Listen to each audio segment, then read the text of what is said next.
Hi there, friends. Coming to you live from scenic my bestie Maria's house.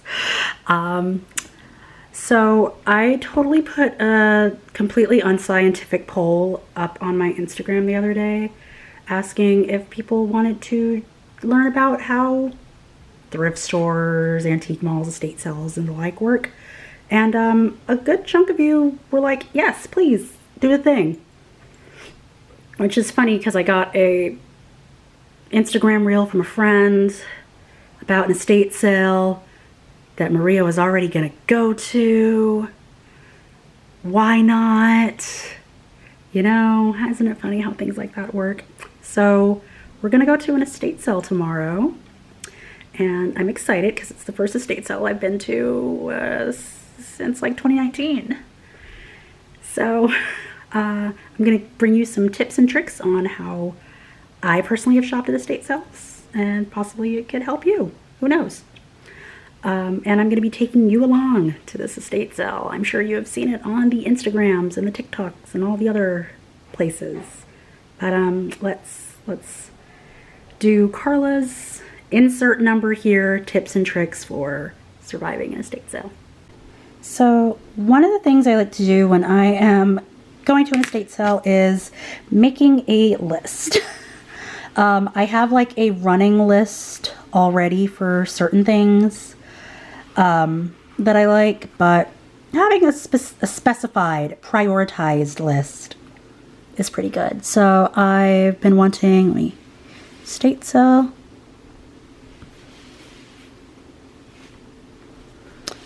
I've been wanting bedding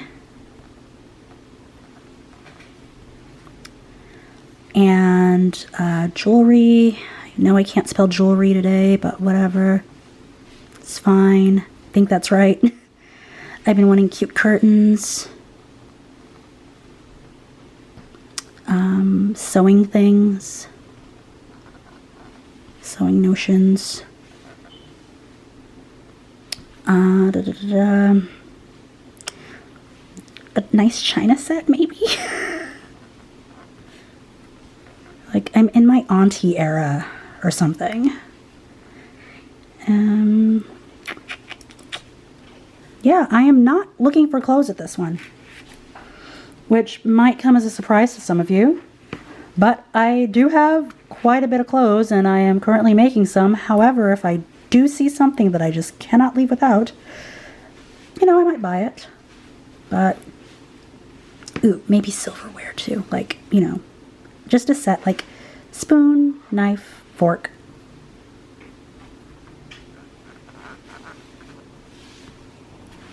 Ta-da!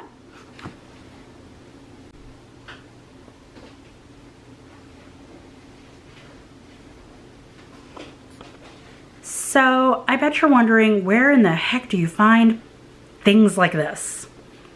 There is a site called estatesales. Is it com or org? Com. Thank you. Confirmation. estatesales.com, which you can put your zip code in or your city or what have you. Say you're traveling, you're like, I'm going to San Francisco. Let's see if there's any estate sales. And you can find X amount of mileage away.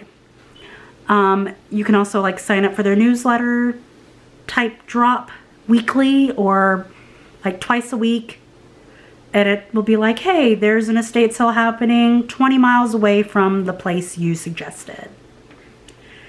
And a lot of the times it will be like someone's company and they'll be like, hey, we won't put the address out until the day before the sale, which is good, you know, privacy and all that good stuff. Don't want creepers lurking around this house. So once the address is dropped, you get on and go. Other places you can find out about estate sales is literally word of mouth. Craigslist. I've seen some on Craigslist.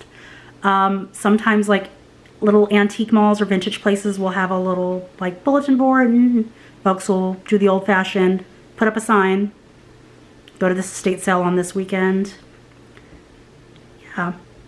So that's how we found, well, I found out about it on that Instagram post, but that person found out about it via estatesales.com, I'm sure. So, and Maria found out about, how did you find out about it?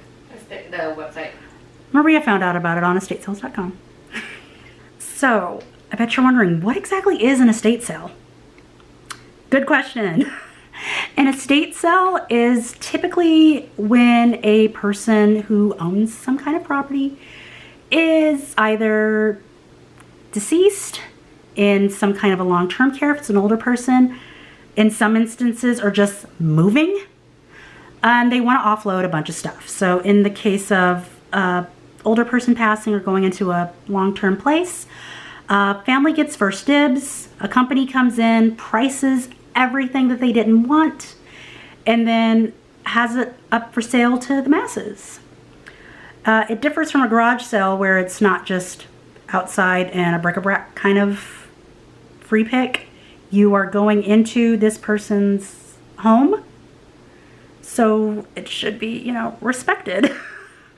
You go on in and you search. So let me go through my tips on how to go about doing that. Okay, so here are some tips. First one, make a list. You already saw me do that. Second one, be ready to dig. Wear comfortable clothes. Wear some you don't mind getting dirty in. Some of these are like expertly laid out. Other times you are digging through boxes and boxes. You're in garages that are dusty and dirty and oily and stuff. It's a lot of stuff. A lot of components are happening. Just be ready for that. Be patient. Sometimes there will be lots and lots of people at these things. Sometimes there will be like you, your friend, and the organizers, which tends to be ideal. So if there's someone who's like going ham in the book section and you want the books, I need to add books to my list, kind of circle around. Not like a vulture, just, okay, I'll come back to there in a minute. Go to another room, check off something else on your list. If folks are being, you know, hovering in doorways and stuff like that, a nice firm, hey, excuse me, can get you pretty far, literally. Next, check and see how the payment is accepted. Some places are cash only, some places are, they have Venmo set up, some of them are card, some of them are cash and Venmo only. Just make sure you have the correct way of paying and everything will be golden for you.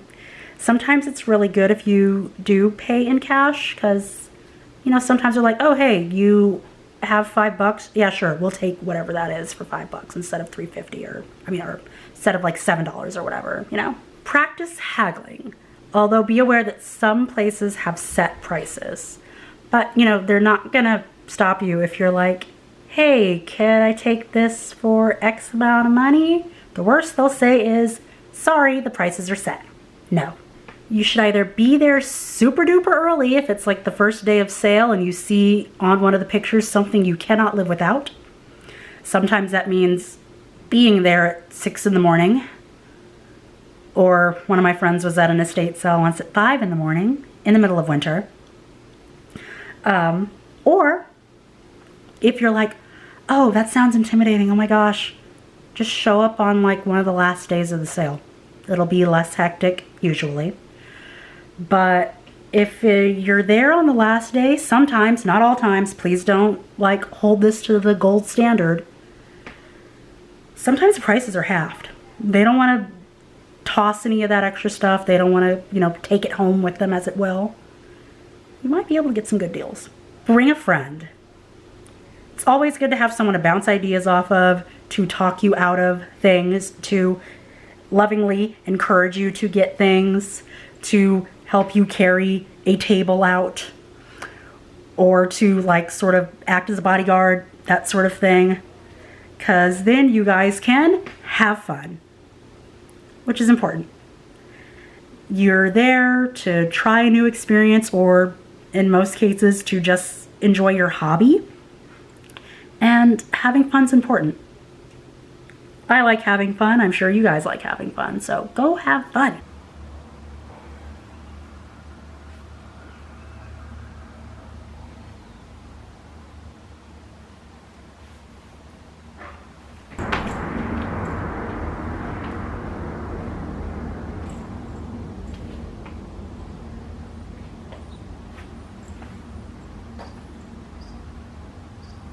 you know, as a former Girl Scout, I tend to always be prepared with things that I have. So I do have a little like kit. I have a small bag. I have my inhaler because I'm an asthmatic. Have my lip stuff because my lips be dry. Hand sanitizer because you be touching some disgusting things. My list. And chocolate.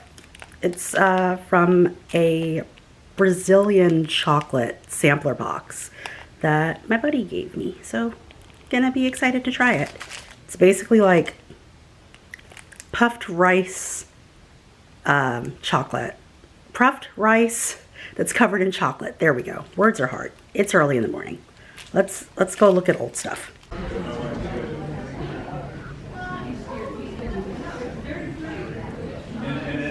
Not blown away when you see it.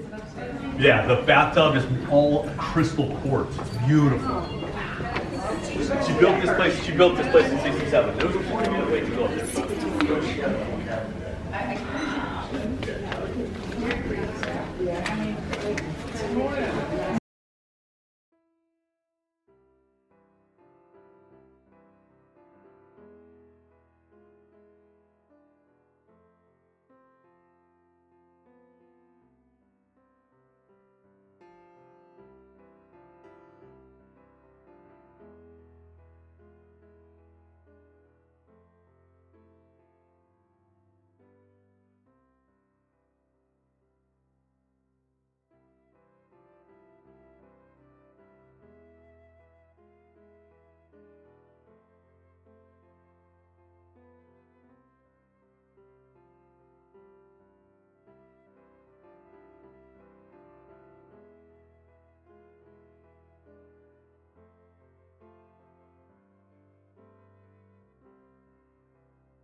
So her name was Elaine Warren, and her husband was Brad Warren. He was a doctor. Okay.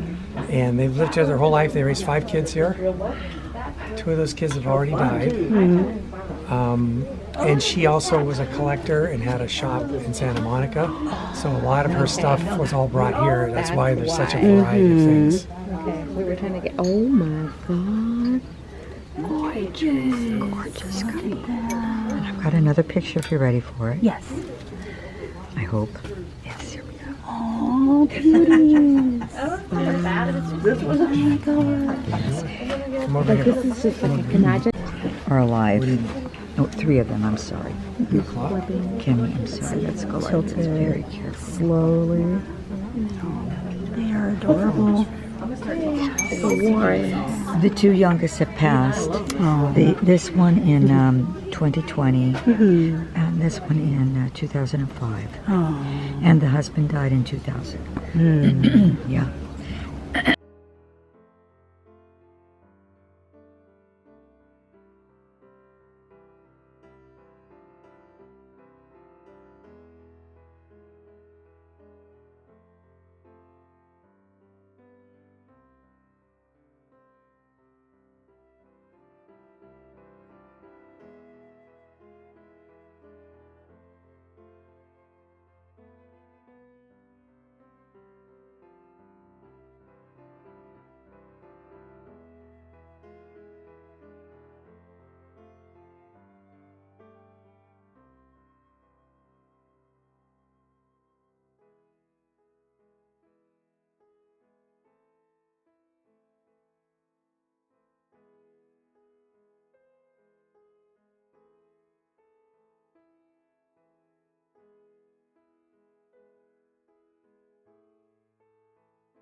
something cute. Literally gonna tag her, be like, "Is this what you have, Serena?" Yeah. I'm like, where were you? 1960.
I don't know, but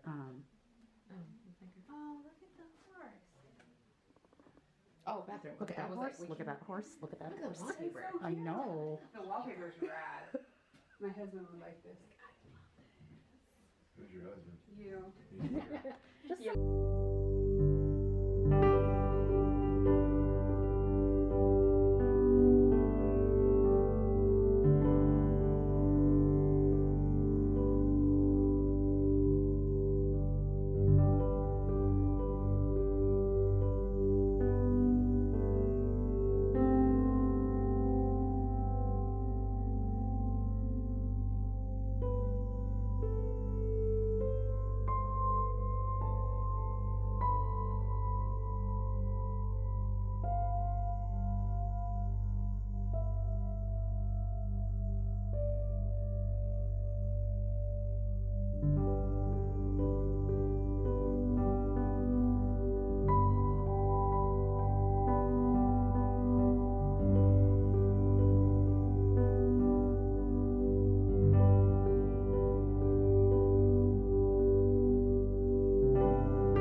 So I decided to film my haul outside because why not?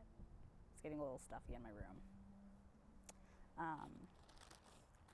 And it's been a minute, so I apologize in advance. And I'm not apologizing for the sun doing its worst.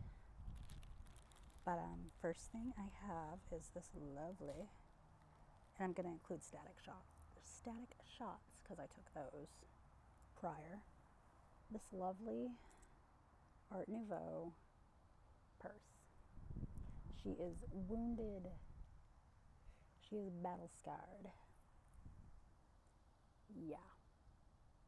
She's currently lives in a bag because she sheds like no one's business.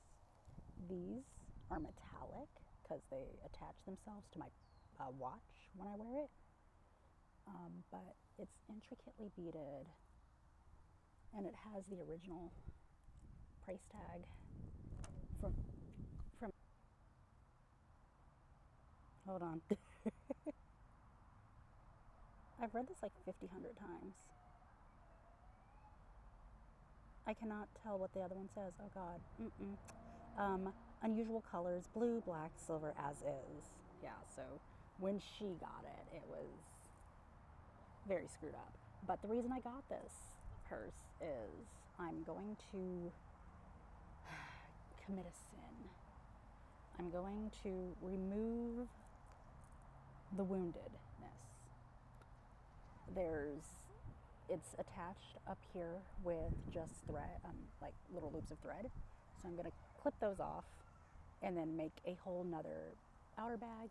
Keep this brocaded interior, because that's fine. And then give it a new life. I might try to resalvage the beads, but these are very, very, very fine seed beads. I don't know how to do beading, and I need another hobby. Like, I need a hole in the head, to quote my late grandpa. But let me get the other little treasures out. Oh, and see, here's, I'm not sure if you can tell, but all of the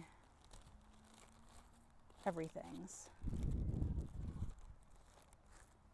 And then thing the second, I have this lovely brooch, and she looks a little more Art Deco than Art Nouveau, but I don't care. I'm gonna build an entire outfit around this brooch. You're welcome. Oh yeah, did I mention I'm going to Sostein's ball next year? I'm going to Sostein's ball next year. I'm gonna make an evening gown, and I'm gonna make at least 2 separate day outfits. I have a year. Not like I have other extraneous life things to also deal with soon-ish, but let a girl have fun while everything's on fire. The other little brooch I have is this very like old Hollywood shiny number, which, you know, can look cute on any dress. And that's not all. Call now and you get 80s Carla, complete with original 1980s jumpsuit, swagalicious action, Hicks, very terrible dance moves, because the girl cannot dance. In all seriousness, this jumpsuit is a silk cotton blend, properly 80s. It has an action back. There is a stain on the front, unfortunately, but I'll figure out how to get rid of that. I love it. Also, I did my makeup for too long for you not to like admire it, so I'm gonna do a makeup montage. That's literally just gonna be 5 seconds of my eyes.